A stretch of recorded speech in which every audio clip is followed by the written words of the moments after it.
Vocês viram o caso do professor que perdeu o emprego porque pais de alunos não gostaram do fato dele ter colocado os alunos para correr 10 voltas numa quadra? Assim, sinceramente, eu achei esse assunto muito problemático. Eu não sei o que vocês acham a respeito disso, mas para mim isso é um problemão. Para começar, o filho não está conseguindo correr 10 voltas numa quadra de escola, ele tem 10 anos, porque ele está muito sedentário. Esse sedentarismo é culpa de quem? É do professor? Ah, Elizabeth, você não é mãe, você não pode falar nada, tá? Mas eu sou professora? Ah, mas você tá falando só porque você é professora. Mas você nem atua mais na área. Não atua mais numa escola. Mas assim, eu lido com criança o tempo inteiro.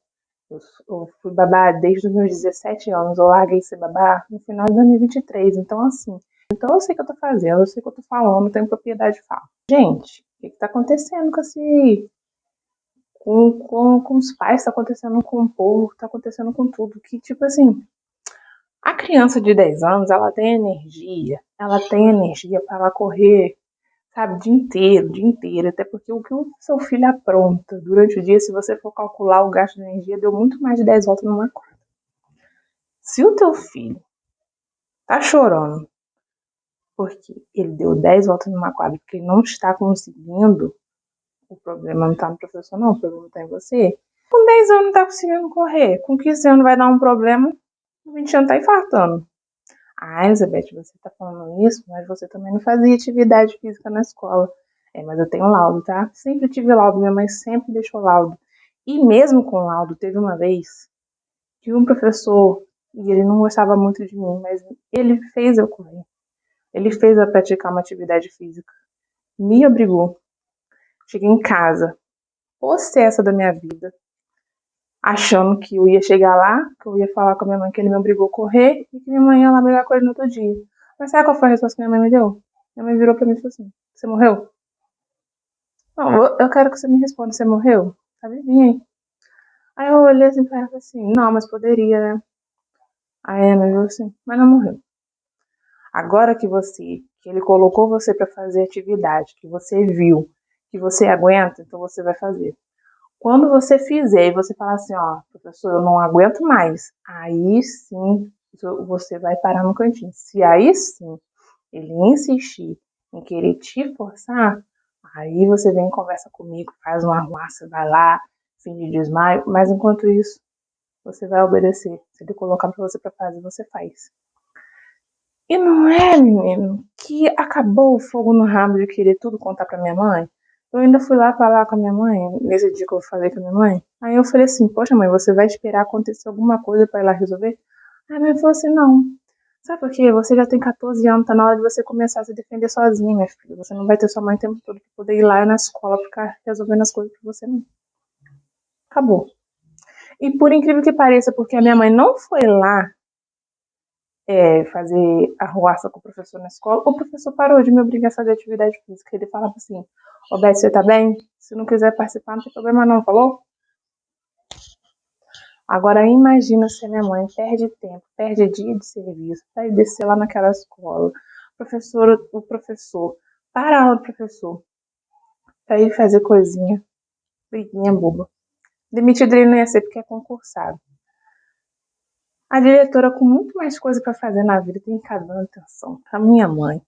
Entendeu? Tipo assim, pelo amor de Deus, né, gente? Tem coisas que compensa, que realmente você tem que ir lá na escola ver o que está acontecendo, mas tem coisas que não compensa, não precisa. Não tem porquê. O pessoal falou assim nos comentários do vídeo.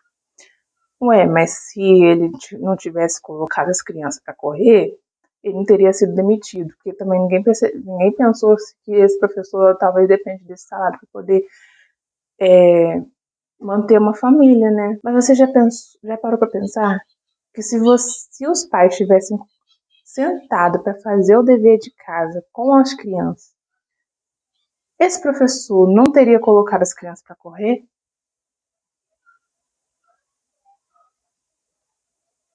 Já pensou? Acho que não pensou, porque senão não falava uma bosta dessa. Ele colocou como punição o não dever feito. Ah, mas ficar aplicando punição em criança. Ô, gente, a nossa sociedade é baseada em punição. Você cometeu um crime, tu vai preso. Cometeu essa infração, vai pagar uma multa. Não?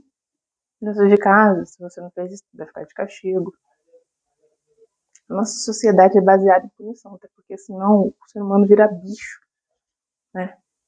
Se não for assim, o ser humano vira bicho. Aí tu vem me jogar essa lorota pra cima de mim. E eu, ai, não tenho tempo pra poder sentar com meus filhos, pra poder fazer lição. Sério, o tempo que tu teve de ir lá, brigar, denunciar, lá. Tu tinha sentado e feito a lição com teu filho. Simples assim. Ai, eu não tenho tempo, eu tenho mais filhos. E minha mãe teve 6. Sabe como é que a minha mãe fazia pra poder ensinar dever pra gente? Ela colocava a gente sentado na mesa. O meu irmão mais novo, João Pedro, chato pra caramba. Naquela época ele era insuportável, mas também 3 anos, né? Qual criança que não é nessa idade? Aí, enquanto o João Pedro tava lá chorando no pé dela, que não sei o que, ela tentando acalmar, e ela tava ou fazendo uma comida, limpando o frango, lavando um fogão, ou lavando uma louça, ou fazendo qualquer coisa enquanto ela tava fazendo, ela falava assim: o que vocês conseguirem fazer sozinhos, vocês vão fazendo. O que vocês não conseguirem, mamãe tá aqui. E minha mãe não tinha todos os estudos completos naquela época, tá? Mas ela se esforçava. Ah, e tem um detalhe, a gente, tipo assim, eu sou do meio. Então, o que o meu irmão mais velho sabia, ele me ajudava. O que eu sabia, eu ajudava a minha irmã mais nova. O que a gente realmente não sabia, que tem coisa que a gente esquece, aí minha mãe entrava em cena. E a gente não tinha internet não, tá? A gente não tinha internet, não tinha chat GPT, sabe que a gente tinha? Um livrão assim grosso, que esse livro hoje ele tá todo capenga, mas ele é da época que eu sou pequenininha. E vários livros assim, mais finos assim, não sei o que de ciência, não sei o que de língua portuguesa. Era ali que a gente se pesquisava, se baseava. O que não tinha ali, não tinha ali. Chegava na escola, a gente falava, tia, ó, a gente tentou até aqui. E ela via o nosso esforço. Ela via todo o nosso, que a gente realmente tentou. Viu que minha mãe realmente sentou, minha mãe se importava. Bilhete. Aí um dia chegava, porque criança, né, já chega da escola acelerada pra brincar, pra ver televisão, pra ver alguma coisa. Não, bilhetes. Deixa eu ver seu caderno. Olhava o nosso caderno, olhava a nossa mochila pra ver se não tinha coisa que não era nossa dentro. Isso daqui é seu? Quem te deu? Onde você arrumou? 6 filhos, gente. 6 filhos. A minha mãe nunca foi negligente, não tinha internet, não tinha babá. Era sozinha, porque meu pai não ficava em casa. Aí tu vem me jogar essa conversa que tu não tem tempo pra sentar pra conversar com teu filho, pra fazer uma lição, mas tu tem tempo de prejudicar uma pessoa que tá trabalhando, que só tá fazendo o dever dela. Sinceridade, eu fico indignada. Vamos educar os nossos filhos direitinho, vamos ensinar pra eles as consequências dos nossos atos. Vamos ensinar que pra gente não ter tal punição, a gente tem que fazer tal obrigação. Exatamente. Que a vida da criança não é só brincar também, elas têm que ter obrigação dentro de casa e fora de casa. Porque senão vai ficar uma coisa muito sem lei. Eu conheço uma menina aí que era babá e ela foi falar, pasma, foi falar que a menina era capaz de mexer a própria comida, hein? E a mãe não gostou. Vocês estão criando criança sedentária, mentirosa e inconsequente. É isso que vocês estão criando. Vocês estão criando uma criança assim, vocês estão cuidando. O que mais me dói é saber que são adultos, que sabem que é muito difícil conseguir emprego. Aí surge o nome do cara desse jeito, vai ficar mais difícil ainda ele conseguir emprego. Adultos que sabem que a gente consegue dinheiro trabalhando. Eu fico perplexa. Vocês também já tiveram algum tipo de experiência, algum tipo de coisa assim, nesse nível que o professor fez com o filho de vocês? Como é que vocês procederam? Porque, sinceridade, eu acho que nesse caso eu procederia igual a minha mãe. Morreu? Não morreu, né? Tá bom.